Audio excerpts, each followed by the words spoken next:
안녕하십니까. 한방에 마무리하는 미용사 네일 책 저작 이재월 성남 EBS 미용학원입니다.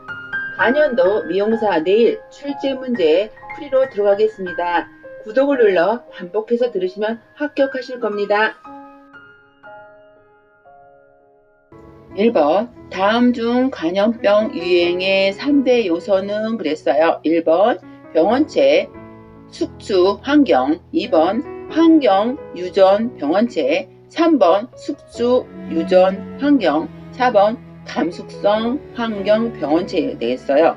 그럼 답이 뭐가 되겠어요? 간염병 유행의 3대 요소는 바로 1번 병원체, 숙주, 환경이 되겠죠. 그럼 병원체는 뭐예요? 병원체는 숙주에 기생하며 병을 일으키는 미생물을 갖다가 병원체라고 그러죠. 그럼 숙주는 뭐예요? 숙주는 기생하는 생물이 기생의 대상으로 삼는 동물이나 식물을 갖다가 숙주라고 그러는 거예요. 환경은 인간이나 동식물 따위의 생존이나 생활에 영향을 미치는 자연적 조건이나 상태를 갖다가 환경이라고 그러는 거예요. 그래서 1번의 답은 바로 1번 병원체, 숙주, 환경이 되겠습니다. 다음에는 2번 일반적으로 이 미용업소의 실내 쾌적 습도 범위로 가장 알맞는 것은 그랬어요. 1번 10에서 20%, 2번 20에서 40%, 3번 40에서 70%, 4번 70에서 90% 그랬어요. 어떤 거가 되겠어요? 바로 답은 3번이 되겠어요. 40에서 70%가 되겠죠. 사람들은 일반적으로 30에서 60%의 상태 습도에서 가장 쾌적함을 느껴요. 반면 습도는 50% 이하로 유지하면 집안의 짐, 먼지, 진드기를 잘 제어할 수가 있는 효과가 있어요. 낮은 습도는 피부를 건조하고 갈라지게 하죠. 그래서 2번의 답은 바로 3번이 되겠습니다. 40에서 70%. 그 다음에 3번 자력으로 의료 문제를 해결할 수 없는 생활 무능력자 및 저소득층을 대상으로 공적으로 의료를 보장하는 제도는 그랬어요. 보장하는 제도는 뭔가 봐요. 1번 의료보험, 2번 의료보호, 3번 실업보험, 4번 연금보험 그랬어요. 그러면 저소득층을 대상으로 공적으로 의료를 보장하는 제도는 바로 2번 의료보호가 되겠죠. 그리고 의료보호는 뭐예요? 의료보호는 우리나라에선 1961년에 제정된 생활보호 사업의 일환으로 생활보호 대상자에게 국공립의료기관에 무료 진료증을 발부하는 방법을 갖다가 의료보호라고 합니다. 그러면 1번에 의료보험이라고 했죠? 의료보험은 뭐예요? 의료보험 제도는 생활상의 사고와 분만 또는 사망으로 인한 일시의 많은 가계 지출을 보험을 이용하여 분산시키는 제도예요. 또 국민 생활에 안정을 도모하는 의료보장제도의 일환인 거죠. 의료보장제도는 소득보장과 더불어 사회보장의 양대 지주를 이루고 있어요. 이게 의료보험이고요. 그 다음에 3번에 실업보험이 됐죠. 실업보험은 뭐예요? 실업보험은 비자발적이고 단기적인 실업을 당하는 노동자들에게 보상을 해주기 위해 고안된 사회보험의 한 형태입니다. 실업보험 프로그램들은 노동자들의 다른 직장을 구하거나 자신의 옛 직장을 복귀할 수 있을 만큼 충분히 긴 기간 동안 재정적 지원을 해주는 것이 바로 실업보험입니다. 그 다음에 4번 연금보험 있죠? 연금보험은 뭐예요?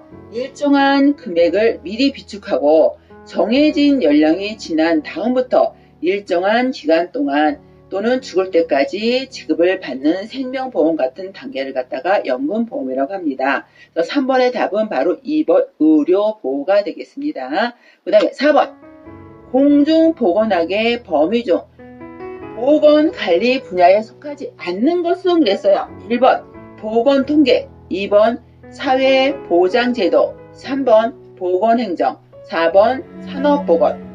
뭐가 되겠어요? 속하지 않는 것은 산업보건이 되겠죠? 산업보건은 뭐예요?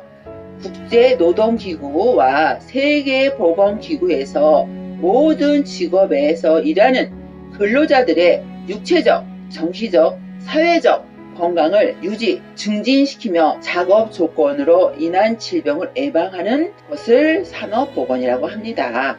그러면 공중보건의 범위에 대한 범위는 어떤 거예요? 보건통계, 사회보장제도, 보건행정은 국민보건학의 범위에 들어가는 거고 산업보건은 들어가지 않는 거다 알아두시면 되겠어요. 그럼 4번의 답은 바로 4번이 되겠습니다. 5번 다음 중 수인성 전염병에 속하지 않는 것은 그랬어요. 1번 유행성 출혈열, 2번 성홍열, 3번 세균성 이질, 4번 탄저병 그랬어요. 뭐가 되겠어요? 수인성 전염병에 속하는 것은 바로 세균성 이질이죠. 수인성 전염병은 뭐예요? 주변의 물을 오염시켜 다른 사람들을 감염시키는 감염증이라고 합니다. 이러한 수인성 감염병은 동일한 물을 많은 사람이 함께 사용하거나 마실 경우 같은 시기에 다수에 걸리기가 쉬워요. 그러면 유행성 출혈은 뭐예요? 바이러스들에 의해 일어나는 혈관계의 생리학적, 병리학적 기능장애로 확정짓는 급성 전염병이에요. 제2종 법정 전염병의 하나이죠. 고열, 우한, 구토, 복통과 같은 출혈성 경향 및 심부전 그리고 심혈관 장애 등의 여러 복합 증세가 나타나는 것을 갖다가 유행성 출혈을 하죠. 그럼 5번의 답은 바로 세균성 이질 3번이 되겠습니다. 6번 인공 조명을 할 때 고려사항 중 틀린 것은 그랬어요. 1번 강색은 주광색에 가깝고 유해가스의 발생이 없어야 한다 그랬어요. 2번 열의 발생이 적고 폭발이나 발화의 위험이 없어야 된다 그랬어요. 3번 균등한 조도를 위해 직접 조명이 되도록 해야 한다 그랬어요. 4번 충분한 조도를 위해 빛이 좌상방에서 비추어 줘야 한다 그랬어요. 그럼 6번의 답이 바로 뭐가 되겠어요? 이거는 3번이 되겠죠. 그러면 인공 조명에 할 때 고려사항인 것은 뭐라는 거예요? 그러면 그거는 인공 조명할 때는 강색을 주황색에 가깝고 유해가스의 발생이 없어야 되는 건 맞는 말이에요. 열의 발생이 있었고 폭발이나 발화의 위험이 없어야 되는 것도 맞는 말이고요. 그 다음에 충분한 조도를 위해 빛이 좌상방에서 비춰져야 되겠죠. 그러면 인공 광원을 이용해서 동식물의 생육을 제어하기 위해서는 이용하는 조명 광원은 바로 백열등이죠. 고압가스 발전 등 형광 등에 대별되고 각각의 강파장의 특징이 있어요. 6번의 답은 3번이 되겠습니다. 7번 솔라닌이 원인이 되는 식중독과 관계가 깊은 것은 그랬어요. 1번 버섯, 2번 보고, 3번 감자, 4번 조개. 바로 뭐가 되겠어요? 솔라닌은 바로 감자가 되겠죠. 7번의 답은 3번. 그럼 솔라닌은 솔라투빈이라고도 하는데 아굴리콘이라는 알카로이드의 배당제에서 총칭되고 있어요.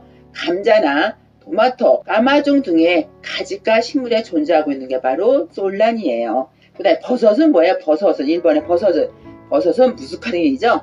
그 다음에 2번의 보고는 테트로톡신, 3번의 감자는 솔라닌, 그 다음에 모시조개는 비루르핀, 검은조개는 삭시톡신이 되겠습니다.